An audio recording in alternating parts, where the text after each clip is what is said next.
Et bonjour à tous, salut à tous, hein, tous les coachés, la famille. On fera le test sûrement dans 3 4 heures. On aura du bon temps parce que là les gens sont encore au job, tout ça. Donc soit aujourd'hui, soit demain, hein, parce qu'il faut que tout le monde soit là pour le test. Mais d'ici là, j'aimerais vous partager une vision du Seigneur que j'ai reçue. Une vision qui m'a beaucoup troublé sur l'avenir du Gabon, l'avenir de l'Afrique à long terme. Et j'en parlais tout de suite avec une amie de France, avec qui souvent on partage les songes, les révélations. Et j'aimerais un peu vous en parler pour que vous puissiez y réfléchir et puis bon, me dire ce que vous en pensez, quoi. Ouais, hein. Écoutez, bon, voilà ce qui s'est passé, voilà comment ça a commencé, hein. Donc dans la vision, euh, je me suis retrouvé dans un pays.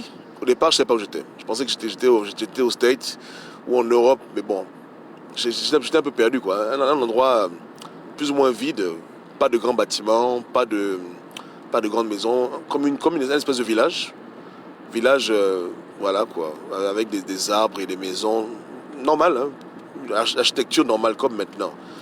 Et j'avance et je vois un monsieur qui a une grosse barbe, un monsieur blanc, caucasien, avec sa famille. Il avait une femme et il avait quoi, 2 ou 3 enfants. Il paraissait comme un paysan, comme un agriculteur. Voilà. Et on parlait, je dis bonjour, comment ça va? Je dis je vais bien. Et au moment de se quitter, parce que j'étais en train de regarder l'endroit, quoi, j'étais surpris. Le monsieur est allé chez lui et il a ouvert la porte et sa femme est sortie et il a commencé à parler à sa femme. Mais ce qui m'a tué dans la vision, c'est qu'il parlait à sa femme dans ma langue. Il parlait en enfant. Il parlait enfant à sa femme et les enfants répondaient enfant. Tout le monde parlait le fang. Le fang était comme leur deuxième langue. Et ça m'a vraiment choqué. J'ai dit, écoute, mais la langue que tu parles, c'est ma langue. Il dit, non, non, ça c'est la langue de mes ancêtres. Je dis, mais quel ancêtre? Il dit, non, depuis des générations en générations, c'est notre langue. On parle l'anglais, on parle le français, mais le fang, c'est la langue de mes ancêtres. J'ai dit, quoi? J'ai dit, attends, c'est une blague. Et j'ai demandé, est-ce que tu as un appareil pour me connecter sur le net? Parce que je vais te montrer comme ça, c'est ma langue. Il dit, quel appareil? J'ai compris à l'instant que dans ce futur-là, il n'y avait pas Internet, il n'y avait pas Google, et il n'y avait pas Wikipédia. Et j'ai un peu observé autour de moi, et j'ai vu beaucoup de gens comme lui, beaucoup de blancs qui parlaient ma langue. Et bon, le ciel était très assombri, hein. C'était vraiment pas un pays modernisé, c'était un pays vraiment très, très agricole, très terre à terre. On est comme des gens qui vivent bio, voilà, des gens qui plantent leur propre nourriture, qui élèvent leurs propres moutons, voilà, leur propre bétail, etc., leur propre volaille, et qui vivent comme ça simplement, quoi, dans la nature. Et ici, bon, il avait des habits normaux, mais il y avait rien, il n'y avait pas d'avion, machin, il y avait des voitures, mais c'était des voitures simples. C'était vraiment pas un futur extrêmement technologique. En fait, j'avais l'impression qu'il y avait eu quelque chose de très grave qui s'était passé et que les hommes avaient recommencé à bâtir la civilisation et que ça n'intéressait vraiment personne d'avoir des dernières technologies. Les gens vivaient une vie simple. J'ai vu un stade de football, mais c'était un football américain, c'était pas du football, comment dire, c'était pas du football anglais, ouais, hein. Et je le voyais qui jouait avec ses enfants et puis je voyais d'autres personnes qui étaient dans le village. Et après ça, je suis revenu à moi. Et dans la vision, une voix me disait que tu es en Afrique centrale, pas trop loin du Gabon, et tu es 300 ans plus tard dans le futur.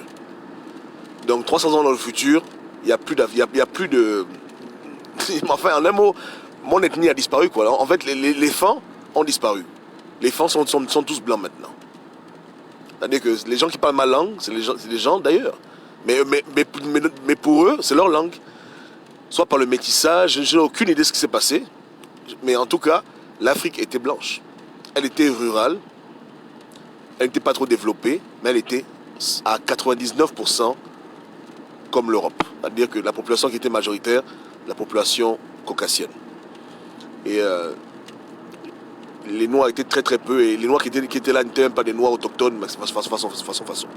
Donc je ne sais pas. Et ça c'était juste avant, hein, que la nouvelle du virus là sorte. Le virus qui fait des ravages en Chine maintenant.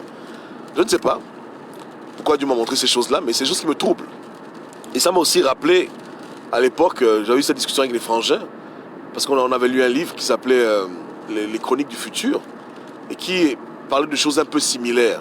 C'est-à-dire que c'était un homme avait eu un accident très grave. Il était dans le coma. Et il a fait 1 an dans le coma.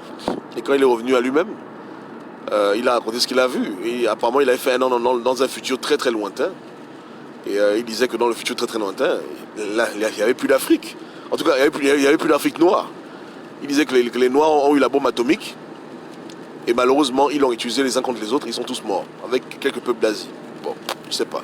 En tout cas, ce que j'ai vu, j'ai vu des Blancs parler le fan. Dieu me voit. Et parler le fan bien, couramment. Assis dans la langue. Genre, c'est vraiment leur langue à eux. Tu vois un peu le truc, non? Voilà. Il n'y avait aucun élément culturel. Juste la langue. J'ai pas vu des masques dans sa maison ou bien des objets et quand. Non, non, non. Juste, mais la langue, il m'a dit qu'il n'y a rien à faire. Ça, c'est la langue de mes ancêtres. Ça, c'est la langue que mes ancêtres parlent depuis toujours. Ouais. Donc, c'est un symbole très fort qui nous pousse à réfléchir sur l'avenir de l'Afrique.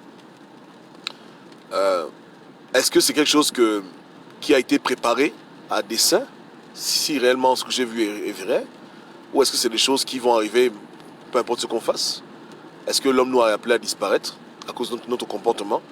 Et puisque la Terre est là, d'autres personnes iront sur la Terre, mais non, bon, je sais pas.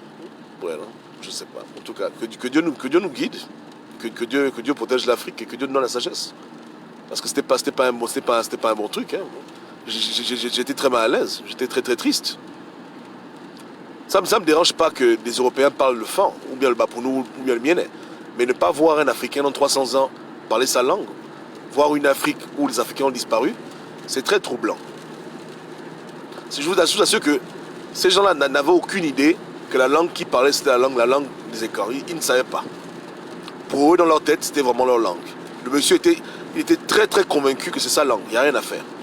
La langue que son père a parlé, son grand-père a parlé, son arrière-grand-père a parlé, et ils sont là depuis très longtemps sur le continent, ils vivaient comme les autochtones. En fait, voilà, quand je le voyais, il me rappelait plus les Européens qui ont vécu en Afrique du Sud et qui ont eu une famille là-bas, les gens de 3-4 générations sud-africaines. Voilà, il avait un peu cette apparence-là, quoi. Sauf qu'en plus de ça, il parlait la langue locale. Ouais, non? Bon, c'est compliqué. Que Dieu nous aide. On reste en prière. Que Dieu ait pitié de l'Afrique. Ok. Donc préparez-vous, hein. Soit ce soir ou bien demain, on va faire le test, hein, quand tout le monde sera là. Ok, juste de quoi un peu méditer le matin. J'aime bien aborder des sujets comme ça. Parce que c'est aussi le but de la vie, non? Comprendre comment le monde fonctionne et pouvoir se projeter dans le futur et comprendre pourquoi Dieu nous parle des choses à venir. Ouais. Ok. Que Dieu vous garde. Ciao, ciao.